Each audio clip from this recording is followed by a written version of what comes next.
This is the beginning of a new day. God has given me this day to use as I will. I can waste it, or I can use it for good. What I do today is very important because I'm exchanging a day of my life for it. When tomorrow comes, this day will be gone forever, leaving something in its place I have traded for it. I want it to be gain, not loss, good, not evil, success, not failure, in order that I shall not forget the price I've paid for it.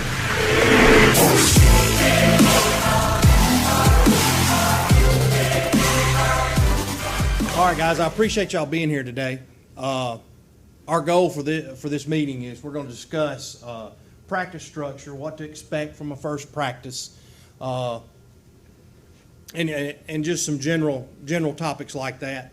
I want to start out with why we do this, why we do Upward Sports, and it's to earn an opportunity to share the gospel with a family. And how do we earn that opportunity is by putting together a first-class experience for that family. And we're going to achieve that first-class experience through preparation, detail-oriented, and organization. Those are the things we've got to have. I know a lot of times there's a misconception Upward is just playtime or whatever. And a lot of people handle it that way, but that's not the correct way. Our goal is to put together a really good league, teach these children something in a loving environment. I try to say it's okay to coach hard. You just coach out of love, and by that, we don't break players.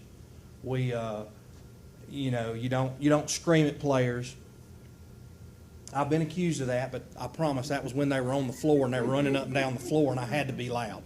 I promise that's all it was. No headbutting? No headbutting the players, and you may not put tape on their foreheads and write their name on it. That's out.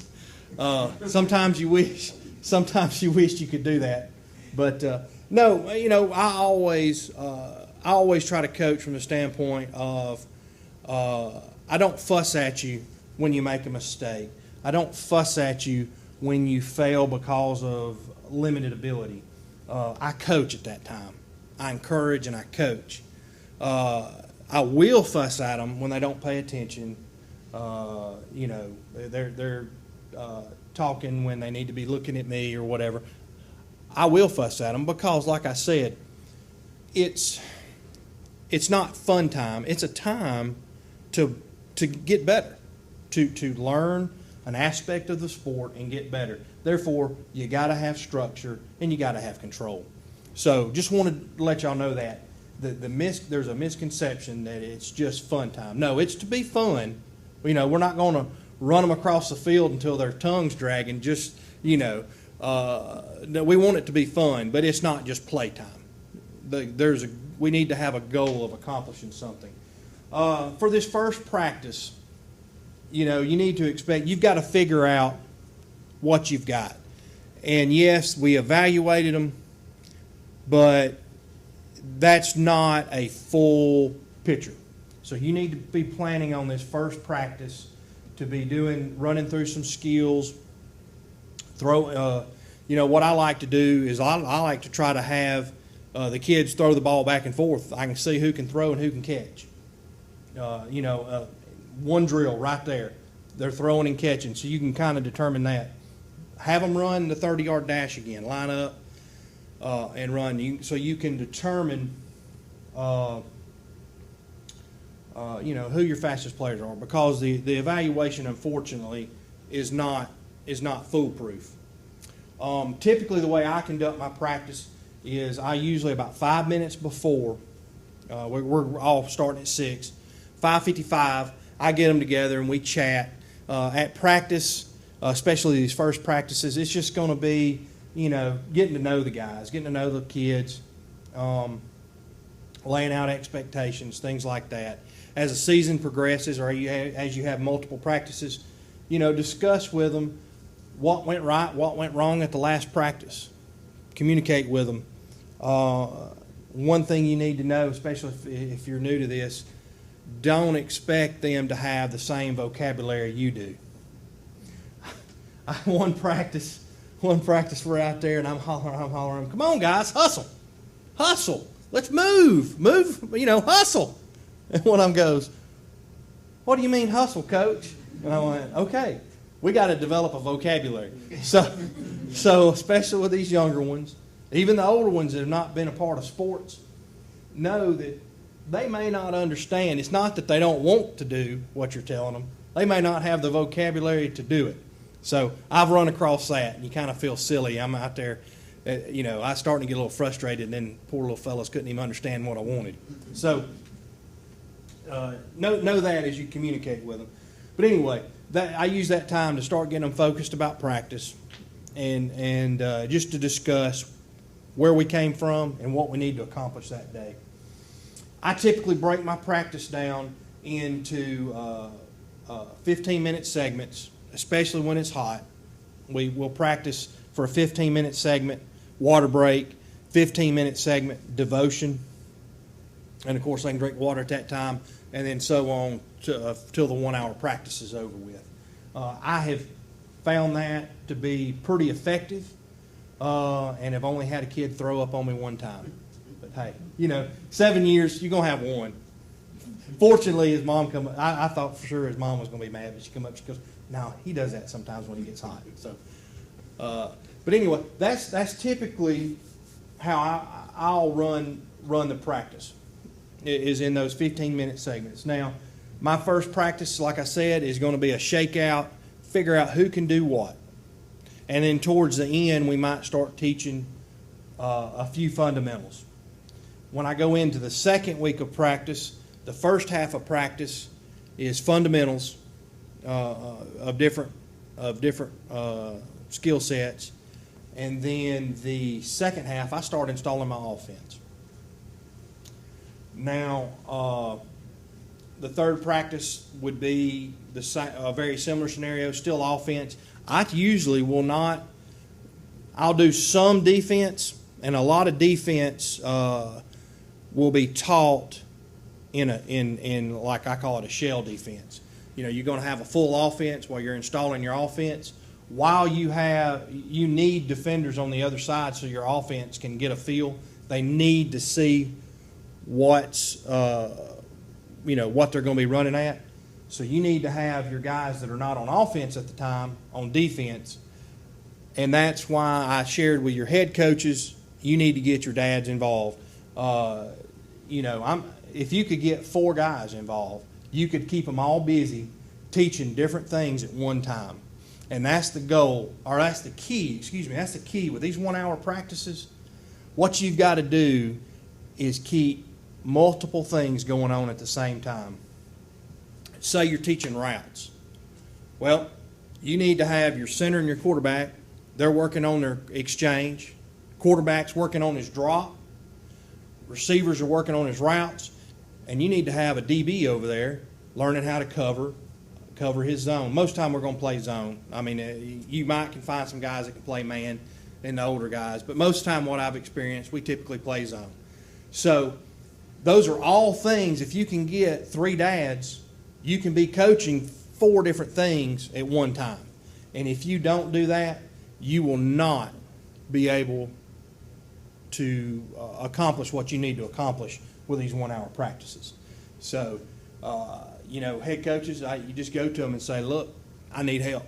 I need you to step up. And I've never had a situation where guys wouldn't do that. So just need to be up front with them.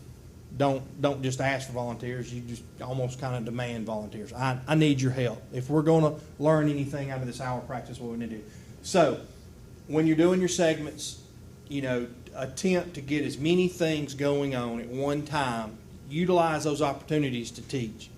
Don't get caught up in when you're teaching routes. you or one of your coaches throwing all the passes. Your quarterback needs as much work as those receivers need catching. So first practice, yeah, you might throw some route, throw to them some, but as many times as you can, have your quarterbacks, and you need to work too, have them throwing the passes, because they need to get their reps in. And we'll discuss next week. We'll discuss rotation, and you'll see why you need to have two quarterbacks that get equal reps in practice. If you don't, you'll get yourself in a pickle. So that's segments. That's what to expect from the first practice.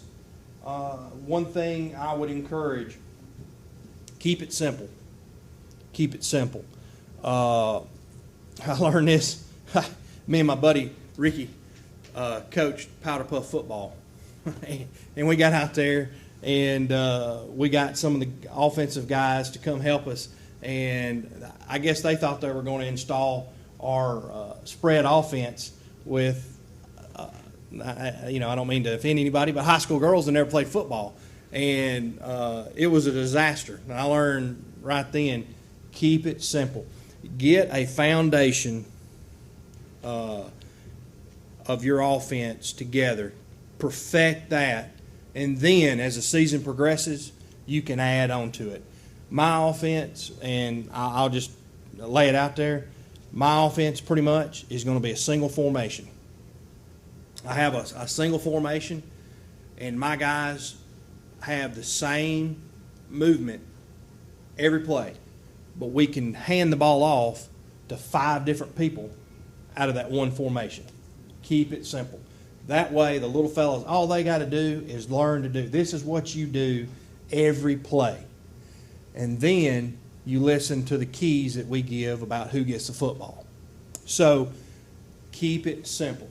I'm not saying you can't get complex, but have that base that you can go to first, and then expand however you want. And I'm going to tell you something else. Don't necessarily shortchange the kids. They'll learn more than what you think they can. You push them, but get that base first, and they'll learn as much as you expect from them. So know that. Quick question: are coaches on the field calling plays? Okay. Well, we'll discuss that next week, but I'll go since he asked. All right. In the game format, each team, and in the little ones, we can have 2 to start out with, but each team's going to have at least one coach on the field. Once the line is set, he can't coach. I don't need him back there calling audibles because he sees the defense getting a certain formation. That's not fair. That's not letting the kids play ball.